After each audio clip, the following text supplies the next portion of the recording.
Welcome to the deep dive. Today we're analyzing something pretty significant happening in the customer relationship management space. We're diving into the source material on HubSpot's Standalone Smart CRM. Really trying to figure out why this release marks such a major pivot for businesses, especially those growing fast. Okay, let's try and unpack this a bit. So for years, HubSpot's core strength, its Smart CRM, was kind of locked inside bigger product suites, right? Like Marketing Hub or Sales Hub. But now our sources detail it's being repositioned officially as a dedicated standalone thing. So the mission here is to understand that move. How is this AI-powered platform changing customer engagement? And why is this new accessibility such a critical thing for growing businesses, the ones maybe feeling trapped by older systems? Yeah, and what's really fascinating, I think, isn't just the product itself, but the competitive angle here. This feels like a direct shot at the traditional CRM model. How so? Well, the source material often paints those traditional systems as rigid, slow to get new data in, information gets siloed. Lots of manual work. Exactly. Constant updates needed. This new iteration, it's framed as a next-generation platform. It's designed to use AI to actively pull customer data together and, crucially, deliver proactive growth insights, basically solving those exact pain points we just mentioned. That difference, rigid versus agile, manual versus automated, Yeah. that seems key. So what does this actually mean for you, the listener, the learner, maybe looking for powerful tools, but without that huge upfront commitment or the complexity? Well, that accessibility is really the core of this whole deep dive, isn't it? Yeah. Like you said, the advanced Smart CRM was only available if you bought one of the bigger hubs, which naturally kept it out of reach for a lot of businesses just starting to scale up. They ended up on simpler tools maybe, or stuck with clunky legacy systems. And here's where it gets, I think, really interesting. By offering Smart CRM Standalone, they've basically lowered the barrier to entry for some pretty sophisticated AI-driven customer management. The sources really hammer this point. It makes it viable much earlier in a company's growth.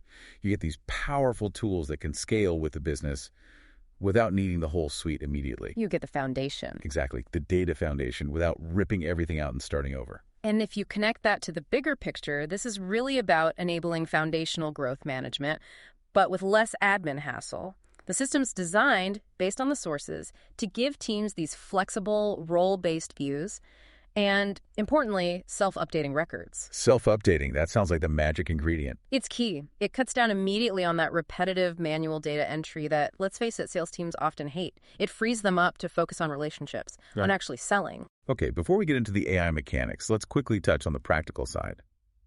Access and pricing. That tells us a bit about who they're targeting. Sources mention 2 standalone plans, right, for flexibility. Smart CRM Professional and Enterprise. Absolutely. Professional starts around $50 per core seat, Enterprise around $75. But that term core seat is important. We should probably clarify that for people listening. Good point. It's not your typical per user pricing where every single person logging in needs a full license. Right. When the source talks about a core seat, they mean the users needing the most advanced features. Yeah. The power users. People like sales managers, maybe advanced marketers who are acting on the data constantly. Yeah, so a company could give viewing access or standard contribution access to hundreds of employees without paying that higher core seat price for everyone, which makes even the professional tier pretty cost-effective for teams that are growing. And it's still included free if you already have a HubSpot hub, right? Yeah. Marketing, sales, service, operations. Correct. That hasn't changed. But the main takeaway is that companies now have, multiple ways in, strategic entry points to get modern CRM tech. Okay, let's shift focus to the engine itself. This is where the Smart CRM really tries to stand out from older systems. Right. It's all about handling information, aggregation. We know it pulls together like all the customer interactions, behaviors, data points. Everything. From marketing, sales calls, service tickets, even commerce transactions, into one unified system. And that unification, that's the promise of basically every CRM, isn't it? Sure. But the execution often falls short because it depends so much on people manually entering data. The magic here, or at least what the source material highlights, is this reliance on data enrichment. Okay. We're talking about AI that automatically validates, cleans, and adds to records.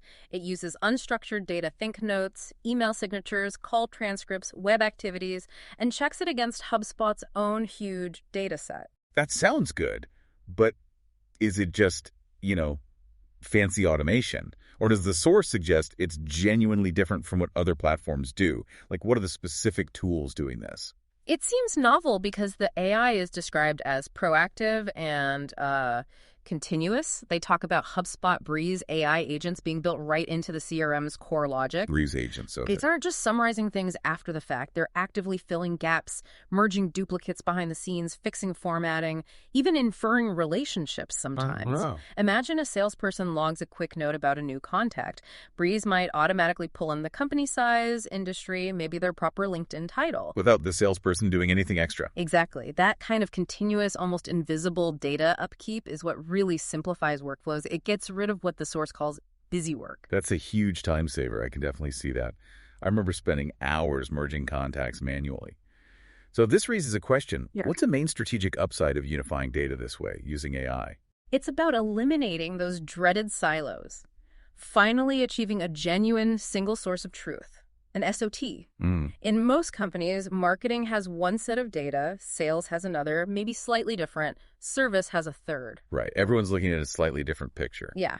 When everything's combined and continuously cleaned by AI, everyone from an intern to the CEO should be working with the exact same, consistent, accurate information. And we should probably acknowledge, for our listeners who know this space, getting that SOT is notoriously hard, especially in big global companies or places with lots of different systems. So the architecture matters here, doesn't it? The system has to be built to prevent those silos and rigid structures from forming. Exactly. The intelligence isn't just bolted on, it's foundational, it's baked in.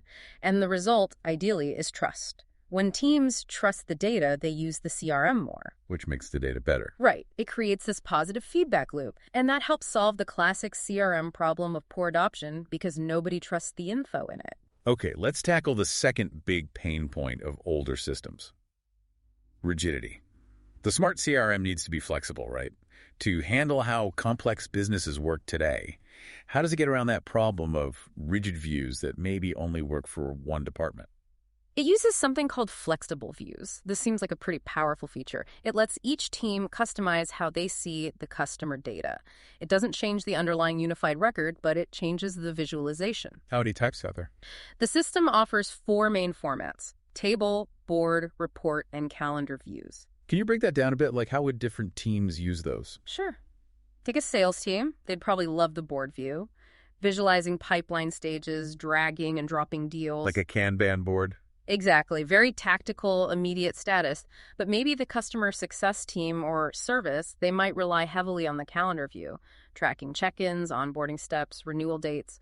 Their work is often time-based. Makes sense. And then you've got, say, a marketing analyst. They'd likely switch to the report view to see aggregated trends, performance metrics across everyone. So the data's the same, but the window changes depending on your job. Precisely. It stops that thing where teams try to force their workflow into software that wasn't built for it. Okay, so we have flexible data storage, flexible ways to look at it.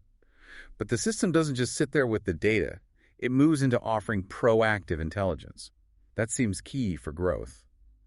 Let's look at these AI-powered insights. Yeah, this is kind of where the SOT pays off operationally. The sources explain that the intelligence isn't just basic reporting on what happened yesterday. It's constantly watching customer activity and pushing insights to the user, proactively. How? Like, what form do they take? They mention things like alerts, catch-up cards, and digests, and these specifically highlight emerging risks, potential opportunities, and suggested next steps.